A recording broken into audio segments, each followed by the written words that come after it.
அமுதபூமி நேயர்களுக்கு வணக்கம். சனிப்பெயர்ச்சி 2025 எல்லாரும் ரொம்ப ஆவலோட எதிர்பார்த்துட்டு இருக்கிற ஒரு பெயர்ச்சின்னா அது சனிப்பெயர்ச்சி தான். ஸோ மேஷராசி அன்பர்களுக்கு சனி பகவானினுடைய வருகை அப்படின்னு தான் சொல்லணும். இப்போ லாபத்தில் இருக்கக்கூடிய சனி பகவான் விரயத்திற்கு மீன ராசிக்கு சஞ்சாரம் செய்கிறார். இந்த சனிப்பெயர்ச்சி மேஷராசி அன்பர்களுக்கு சுப விரயத்தை கொடுக்கும். ஸோ வீடு வாங்கணும், சொத்து சேர்க்கணும் மற்றும் வேறு விதமான ஒரு பூமி பிராப்தங்கள் எல்லாம் இந்த மேஷராசி அன்பர்களுக்கு இந்த விரயத்தை சுப விரயமாக மாற்றி அமைத்து கொள்வது புத்திசாலித்தனமான ஒன்று. வேலை விஷயத்தில் கவனமாக இருக்க வேண்டும். வேலையை விட்டுட்டு இன்னொரு வேலை புதுசாக தேடிக்கிறதுங்கிறது இப்போ இந்த வெஞ்சரில் நம்ம இறங்க வேண்டாம். திருமண யோகங்கள் கைகூடும், அதனால் திருமணத்திற்கான சுப செலவை செய்யலாம். மேஷராசி நேயர்கள் அடுத்த 2.5 ஆண்டு செய்ய வேண்டிய பரிகாரம், சனிக்கிழமை தோறும் ஆஞ்சநேயர் ஆலயத்தில் வெண்ணெய் காப்பு சாற்றுவது மற்றும் கருப்பு உளுந்து நல்லெண்ணெய் தானம். ரிஷபராசி நேயர்களுக்கு தற்போது 10ஆம் இடத்தில் இருக்கக்கூடிய சனி பகவான் லாபத்திற்கு வருகிறார். அனைத்து விதமான நன்மைகளையும் அள்ளித்தரப் போகிறார் நம்மளுடைய சனி பகவான். ஆகையினால் ரோகிணி நட்சத்திரக்காரர்களுக்கு சிறப்பான சில பலன்கள் எதிர்பார்க்கலாம். கார்த்திகை மிருகசீரிஷ நட்சத்திரக்காரர்களுக்கு சிறப்பான பலன்கள் இருந்தாலும் கூட ரோகிணி நட்சத்திரக்காரர்களுக்கு சிறப்பை தரக்கூடிய அளவுக்கு மற்ற 2 நட்சத்திரங்களுக்கும் கொஞ்சம் குறைவாகவே இருக்கும். இந்த ரிஷபராசி அன்பர்களுக்கு இந்த சனி பகவான் லாபத்தில் வருவது தொழில் ரீதியான முன்னேற்றங்களை கொடுக்கும். குடும்பத்தில் இழந்த சொத்துக்களை மீண்டும் கிடைப்பது, புதிதாக சொத்து சேகரிப்பது மற்றும் வழக்குகள் விசாரணைகள் இதழில் வெற்றி பெறுவது, ரிஷபராசி அன்பர்களுக்கு நல்ல ஒரு அன்பான குடும்பம் அமைவதும் மனதிற்கு திருப்தியான ஒரு சனிப்பெயர்ச்சியாகவே அமைகிறது. ராசியில் இருக்கக்கூடிய குரு பகவானும் மாறுவதனால் ரிஷபராசி அன்பர்களுக்கு பலவிதமான முன்னேற்றத்தை பார்க்கலாம். இவர்கள் செய்ய வேண்டிய பரிகாரம், ரிஷபராசி அன்பர்கள் வியாழக்கிழமை தோறும் தட்சிணாமூர்த்தியை வணங்குவதும் மற்றும் அமாவாசை பௌர்ணமி தினங்களில் அன்னதானங்கள் மேற்கொள்ளலாம்.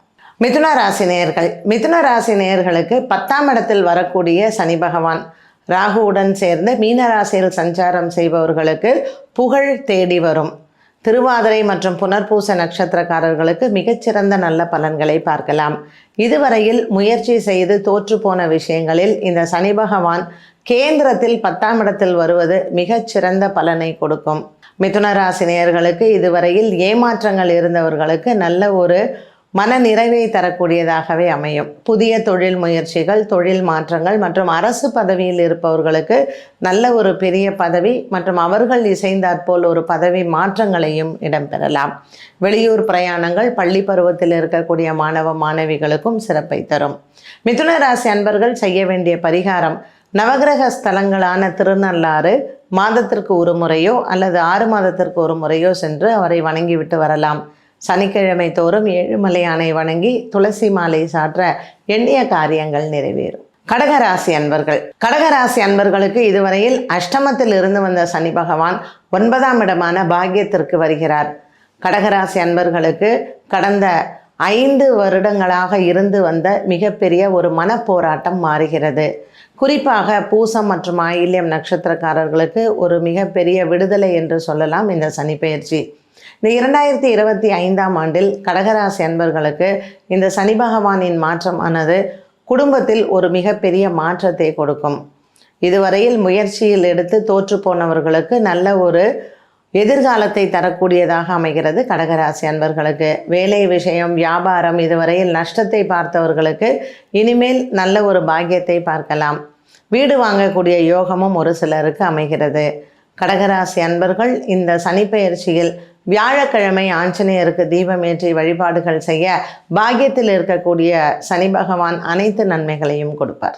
சிம்மராசி நேயர்கள் இதுவரையில் 7ஆம் இடத்தில் சஞ்சாரம் செய்த சனி பகவான் அடுத்தது 8ஆம் இடத்தில் அஷ்டம சனியாக அமர்கிறார்.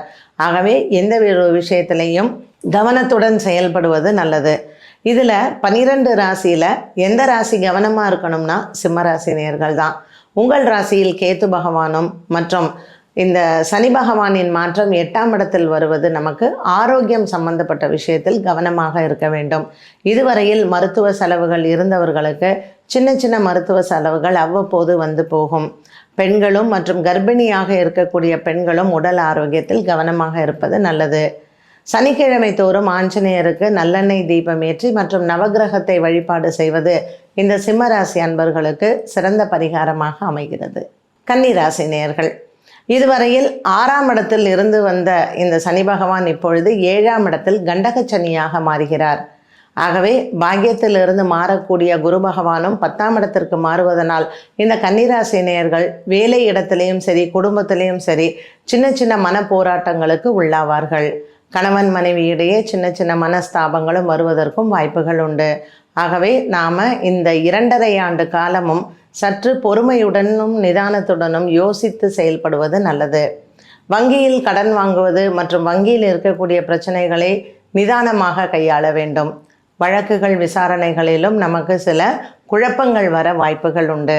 கன்னிராசி அன்பர்களுக்கு இந்த சனி பெயர்ச்சியானது வியாழக்கிழமை மற்றும் சனிக்கிழமைகளில் நரசிம்ம பெருமாளுக்கு அர்ச்சனை செய்வதும் மற்றும் சக்கரத்தாழ்வாரை பிரதட்சணம் செய்வதும் சிறப்பு. துலாம் ராசி நேயர்கள், இதுவரையில் 5ஆம் இடத்தில் இருந்து வந்த இந்த சனி பகவான் இப்பொழுது நமக்கு 6ஆம் இடத்தில் சஞ்சாரம் செய்கிறார். 6ஆம் இடத்தில் வரக்கூடிய சனி பகவான் நமக்கு பொருளாதாரத்தில் உயர்வை கொடுத்தாலும் கூட உடல் ஆரோக்கியத்தில் சற்று குறைபாடுகளை கொடுக்கலாம். சித்ரா நட்சத்திரக்காரர்களும் விசாக நட்சத்திரக்காரர்களும் சற்று எச்சரிக்கையுடன் இருப்பது நல்லது. இவர்களுக்கு சின்ன சின்ன மருத்துவ செலவுகள் அவ்வப்போது வந்து போகும். இந்த துலாம் ராசிக்காரர்களுக்கு பகைவர்களிடத்தில் மறைமுகமாக இருக்கக்கூடிய எதிரிகளால் பிரச்சனைகள் வரலாம். ஞாயிற்றுக்கிழமை ராகு காலத்தில் சரபேஸ்வரருக்கு தீபமேற்றி வழிபாடுகள் செய்து அமாவாசை தினங்களில் பிரத்யங்கரா தேவியை வழிபட கடன் பிரச்சனைகளிலிருந்து உங்களுக்கு வெளிவர வாய்ப்புகள் உண்டு. விருச்சிக ராசி நேயர்கள், விருச்சிக ராசி நேயர்களுக்கு இப்பொழுது 4ஆம் இடத்தில் இருக்கக்கூடிய சனி பகவான் 5ஆம் இடத்திற்கு சஞ்சாரம் செய்கிறார். குழந்தைகளால் சின்ன சின்ன மன போராட்டங்கள் வந்து போகும். குடும்பத்தில் சுப காரியங்கள் இருந்தால் அதில் சின்ன தடைகளும் வரலாம். குரு பகவான் தற்பொழுது 7ஆம் இடத்திலிருந்து 8ஆம் இடத்திற்கு மாறுவதும் சனி பகவான் 5ஆம் இடத்திற்கு வருவதும் குடும்பத்தில் சுப காரியங்கள், திருமண தடைகள், திருமணங்கள் நிச்சயித்து நின்று போவது, பிள்ளைகளால் உங்களுக்கு மன வருத்தம் வருவதற்கு வாய்ப்புகள் உண்டு. ஆகவே விருச்சிக ராசி நேயர்கள் திருமண விஷயத்தில் யோசித்து செயல்பட வேண்டும். மற்றபடி ஆரோக்கியத்தில், பிள்ளைகளினுடைய ஆரோக்கியத்திலையும் கவனம் செலுத்தலாம்.